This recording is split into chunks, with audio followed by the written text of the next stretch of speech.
Hi friends, welcome to my channel. ఎలా ఉన్నారండి అందరూ? నేనైతే చాలా బాగున్నాను. ఈరోజు నేను మీకు ఒక మంచి వీడియోని తీసుకొచ్చాను. అదేంటి అనుకుంటున్నారా?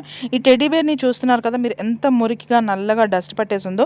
మరి దీన్ని ఈజీగా ఇంట్లో ఎలా శుభ్రం చేసుకోవచ్చు అనేటటువంటిది చూపిస్తున్నాను. జనరల్గా పిల్లలు ఉండే చోట ఇలాంటి సాఫ్ట్ టాయ్స్ ఉంటాయి. వాషింగ్ మిషన్ లేనప్పుడు మనం ఇంట్లో ఎలా ఈజీగా వాష్ చేసుకోవచ్చు అనేటటువంటిది ఈరోజు నేను మీకు చూపిస్తున్నానండి. దీనికోసం నేను ఒక వెడల్పాటి టబ్ కానీ బేసిన్ కానీ తీసుకోండి. దాంట్లో మీరు రెగ్యులర్గా వాడే సర్ఫ్ ఒక స్పూన్, అలాగే ఒక స్పూను వంట సోడా, అదేనండి మనం ఇంట్లో వాడుకునేటటువంటి వంటలో వాడుకునేటటువంటి వంట సోడా నేను ఒక స్పూన్ వేస్తున్నాను అన్నమాట.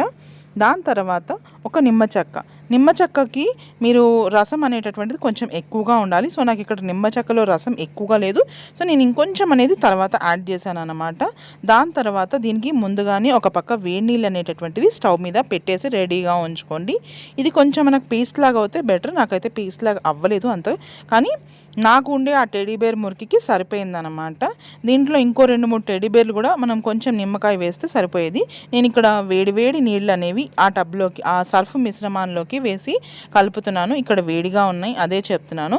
దాని తర్వాత ఇప్పుడు ఏదైతే మనం మురికి పట్టిన టెడీ బేర్ బొమ్మ, మిక్కీ మౌస్ బొమ్మ ఉందో, సో మన ఈ సాఫ్ట్ టాయ్ అదే ఈ బొమ్మని మనం దాంట్లోని ఒక 2 మినిట్స్ ఉంచితే సరిపోతుందండి. మురికి మీకు ఆల్రెడీ చూస్తున్నారు కదా, పక్క నుంచి ఎలాగా వచ్చేసిందో తెలుస్తున్నది కదా, నల్లగా మీకు చూస్తున్నారు కదా, మురికి అనేది ఈజీగా అందులోకి మనకి వచ్చేస్తుందండి. దాని తర్వాత నేను చూస్తున్నారు కదా, ఇలాగా మొత్తం ప్రెస్ చేస్తున్నాను. బొమ్మ అంతటికి ఆ వేడి నీళ్ళలో మునిగేలాగా ఉంచుకుంటున్నాను. లేదంటే మీరు ఇంకొక గిన్నె వేడి నీళ్ళు, అంటే కొంచెం హాఫ్ వరకు టబ్ వచ్చే వరకు వేడి నీళ్ళు వేస్తే కూడా సరిపోతుంది. దాని తర్వాత మీరు సబ్బు ఇంకేం పెట్టాల్సిన అవసరం ఏమి ఉండదు. నార్మల్గా వాష్ చేసి ఎండలో ఆరబెట్టేసుకుంటే సరిపోతుంది. మీకు చాలా కొత్త, మనం తెచ్చిన షాప్లో తెచ్చినప్పుడు ఎలా ఉంటుందో అలాగే ఉంటుందన్నమాట. చాలా బాగా ఇదవుతుంది. ఒకవేళ దూదిది కనుక ఎక్కువసేపు మీరు ఎండలో పెట్టారనుకోండి, ఈజీగా మనకి ఎండిపోతుంది. కొన్ని బొమ్మలు దూది తీసేసి ఉతికేసుకునేటటువంటివి ఉంటాయి. నా దగ్గర మాత్రం ప్రస్తుతానికి ఇలాంటిది ఉంది కనుక నేను దీన్ని నార్మల్ వాష్, ఆ సర్ఫ్ అంతా దాంట్లోకి వెళ్ళిన సర్ఫ్ మొత్తం బయటికి వచ్చేలాగా జాడించుకొని ఆరేసుకుంటున్నాను. సో ఇలా ఆరేసుకునేటప్పుడు normal cool water, tap water ఏవి ఉంటాయో అవి సరిపోతాయి అన్నమాట. ఆల్రెడీ మీకు ఉతికిన తర్వాత కూడా చూపిస్తాను. నేను చూసారు కదా, ఇందాకటి కలర్కి ఇప్పటి కలర్కి చాలా అంటే చాలా తేడా వస్తుంది. ఇది మనకి వెంటనే కనిపిస్తుంది. 100% గ్యారెంటీ అండి. నేను ఇది ఆల్రెడీ చాలాసార్లు ట్రై చేశాను, అందుకే మీతో కూడా షేర్ చేసుకుంటున్నాను.